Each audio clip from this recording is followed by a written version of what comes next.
Alrighty, now we're ready to put this all together. We've got all these pieces of fried eggplant. We've got our sauce. We've got some Parmesan cheese. We've got some mozzarella cheese. I've got about 4 cups there. And I'm going to add, which once in a while I do, some of my pickled peppers that I did from the garden from last year. And they're just a mild pepper, and they're just going to add a little bit more flavor to it as well. First thing we're going to do is take some of our sauce with a ladle, and you want to put a little bit of this sauce on the bottom so that while it's baking, nothing sticks to the bottom of this, okay? So we're going to just layer that in there like that. It doesn't have to be a whole lot. You just want to have enough to add some moisture to the bottom so we don't get any sticking. Alright, that's that one. Next, we're going to start layering these beautiful pieces of fried eggplant. Now, the last time I actually made this, I didn't have enough eggplant in the garden to do a full 2 dishes, so I actually made one that was a combination of eggplant and fried zucchini. So you can do that too. It's all good. And this is actually a really good, healthy dish, believe it or not, because you get all of your food groups in it. You're getting your veggies, you're getting some meat that's in the sauce, you're getting your dairy from your cheese, and you got those tomatoes and the sauce, which are good antioxidants, and it's all good stuff in there. So don't let them tell you otherwise just because it's fried. You only live once, so you might as well go eating good, right? Alright, so we've got layers of eggplant in there. We're going to add a little bit more sauce to top that. A couple nice ladlefuls. Okay, looks like that. Do the same to this one over here. Hopefully not get too messy. Alright. And next, we're going to sprinkle on some Parmesan cheese. Is that a good dusting? Got a chunk of one in there. Pick that up a little bit. Alright, now I'm going to start putting some of these peppers in here. And you can just kind of spoon them on and spread them around a little bit. Yum! These are so good on some nachos when we have parties. Make some homemade nachos and spread those around on there. Do the same over here. Spread those around. Couple more. I'm only going to do that on one layer just so it adds a little bit of flavor. And now we're going to put a little bit of mozzarella cheese in there. So bring this over here. Sprinkle about half a cup on that layer.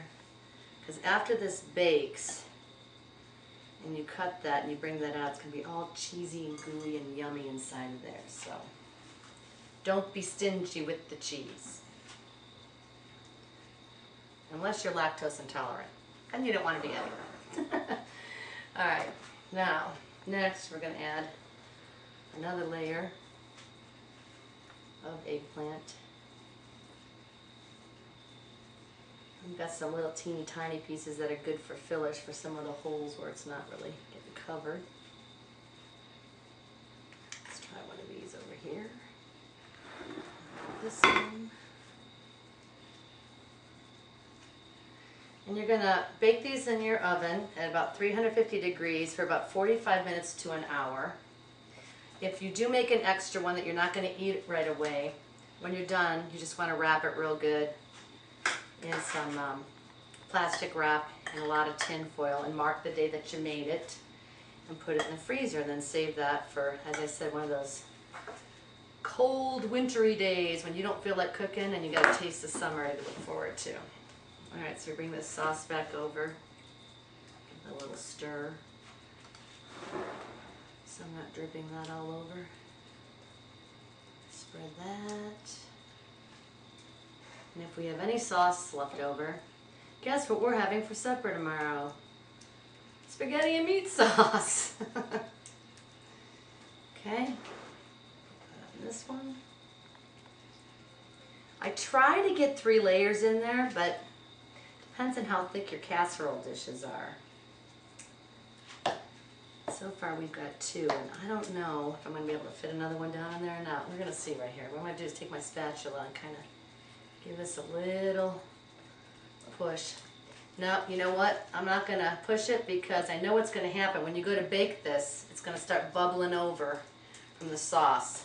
And it's going to be spilling all over the bottom of your stove. And then you won't be very happy with me. So that's good. It's going to be nice and meaty. You've got plenty of eggplant in there and goodness. So we're going to top this off again with another layer of Parmesan cheese.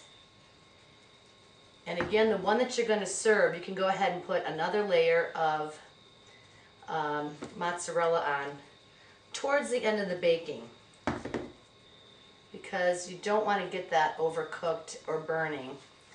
I would put it in the oven just like this with some tin foil over this for about 45 minutes, and then the last 15 minutes, take the tin foil off, sprinkle on your fresh mozzarella, and then let it go for about another 15 minutes, take it out, and then let that sit for about 20 minutes to half an hour before you serve, so that it gets a chance to actually like absorb the juices and kind of thicken up a little bit. If you cut it right away, it's going to kind of fall apart and be too juicy.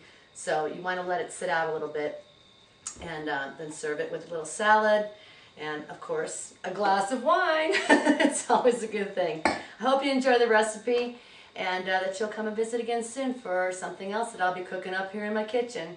Visit LoganWells.com for information on my music. Then you can buy my records at cdbaby.com or right off our website at LoganWells.com.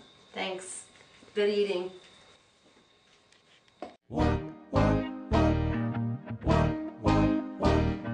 Just a closer walk with thee.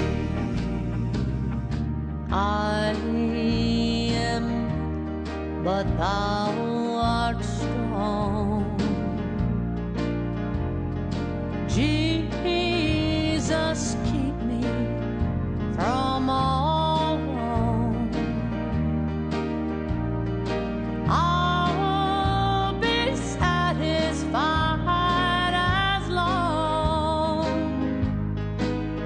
as I walk. Let me walk close to thee. Just a closer walk with thee. Just a closer walk. Granted, Jesus is my plea. Just a closer walk.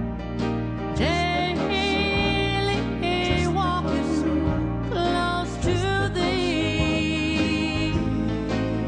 Let it be, dear Lord, let it be.